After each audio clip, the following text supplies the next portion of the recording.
With the second pick in the 2020 NFL Draft, the Washington Redskins select Chase Young, defensive end, Ohio State. But you know, as they say, hail to the Redskins. Let's roll, man. Let's go. Welcome, all my fellow Redskin brethren and sister. I am your man and resident Redskins fan, Lou. Thank you for joining me here on the Redskins Report. So, I was looking at a Pro Football Focus tweet the other day, and they talked about Terry McLaurin and how he, I'm not the biggest Pro Football Focus fan, but they're growing on me, and I've listened to some guys from Pro Football Focus talk about how they compiled their stats and their data, and it's not half bad. And some of the things and some of the theories that they have and the logic that they use sounds pretty damn good, and it makes a lot of sense. So, and it's thought-provoking. So they're winning me over slowly. I'm not there yet, but, the Pro Football Focus, and I don't always agree with them, but they put out this tweet that said that Terry McLaurin was the highest rated receiver in the division last year, ahead of Amari Cooper and some of the other guys in the division, but most notably Amari Cooper. And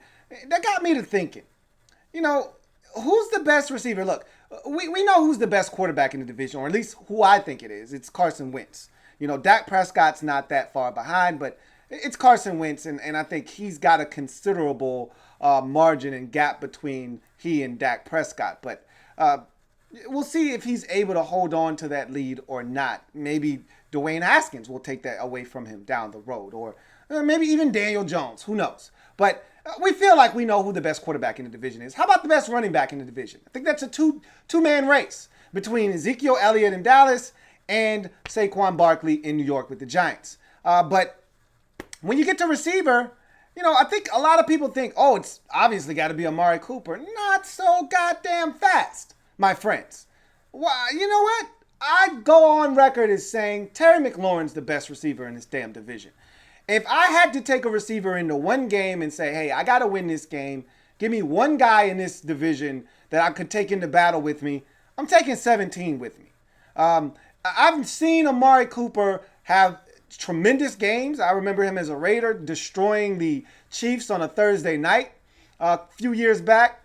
I remember him destroying us on a Thanksgiving Day game just a couple of years ago. So I've seen the best of Amari Cooper. You know what I've also seen? I've seen the worst of Amari Cooper as well. I've seen a guy that can disappear in some of the biggest games. I've seen a guy that is perfectly okay with 2 catches for 19 yards. That's not Terry McLaurin. In our biggest moments, Terry McLaurin stepped up. We haven't had many of them with him, granted.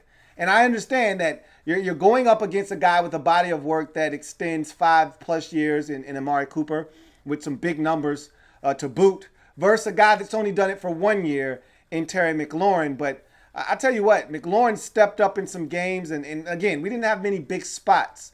But every spot for us was a big spot because we didn't have, any games that we went into thinking we need to win this game. But when the game was on the line, like against Detroit, who stepped up and made plays? Terry McLaurin. Hell, week 1, right out of the gate versus Philly, when there were no expectations, if Case Keenum could hit the deep ball, we probably win that game, and Terry McLaurin probably has over 200 yards receiving in week number 1. So this is a guy that is, and we saw it against Darius Slay, who is now in the division, one of the better corners in the league. He took him to school. So McLaurin isn't afraid of any of the big name upper echelon corners. He's a guy that runs excellent routes, gets open, can separate from short, intermediate, and deep, so he can win on all 3 levels.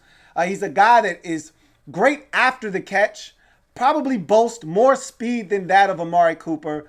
Is a guy that for my money, is a guy that I feel like you can rely on a little bit more in the catching department. And so run blocking, all of those things, I think you're getting an all-around better wide receiver in Terry McLaurin. And so for my money, my guy, Terry McLaurin, is the best wide receiver in the division. And I think it's going to prove itself out over the next 3 years as he continues on this rookie contract. I think that the Redskins are going to have to pony up and pay Terry McLaurin as one of the premier wide receivers in the league when his rookie deal is up. And I think he already has established himself as a force. Chad Ochocinco seems to think that he's the best receiver in this division and one of the best receivers already in this league. Time will tell if that is correct or not, but I'm on board as saying that he is, in fact, the best receiver in the NFC East after just one season. That's how impressive he was, and that's what I think of the rest of the crop of receivers in this division.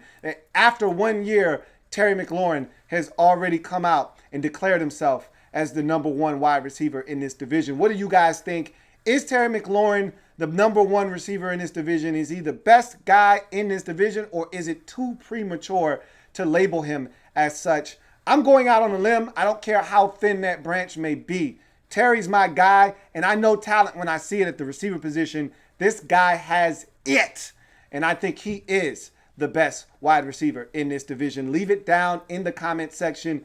Is Terry McLaurin number one? And if he isn't, who's number one? Give me your top 5 wide receivers in this division. Leave it down in the comment section along with a like and a sub if you haven't already done so. But until next time, I am a Redskins fan etched in burgundy and gold. My Redskins spirit will never die. Redskins spirit will never fold, no matter what the damn name is.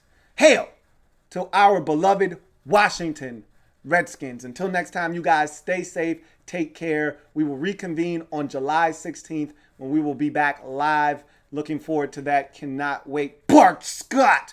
Can't wait. And on a side note, Brandon Sheriff, franchise tag E of this team, doesn't look like a deal's getting done before July 15th. Kind of caught up in all the minutia of COVID-19 and all the things that have transpired with the name change and everything. Kind of got caught in the washes. One, Brandon Sheriff and his impending franchise tag being locked in for the 2020 season. And if that is the case, he'll be paid just shy of $15 million. And look, if the Redskins truly want him back, now's the time. I get it. You know, Brandon Sheriff's coming off of 2 injury-plagued seasons where he didn't finish the season, but rather finished both on IR. He's a guy that is a guard, and that's a lot of money for a guard. But if you're really hell-bent on keeping this guy, maybe you should try to get something done long-term now. Strike while the iron's hot. Doesn't seem like that's going to happen. And if you look around the league, not many guys on these franchise tags are being signed. So maybe that's a trend that will uphold here in the nation's capital as well, as we are getting ever so close to that July 15th deadline, and still no word on a long-term deal for Brandon Sheriff. We'll keep our eyes open and our ears peeled for any news on that front. But until next time, you guys take care, stay safe, have a good one. Louie T Network.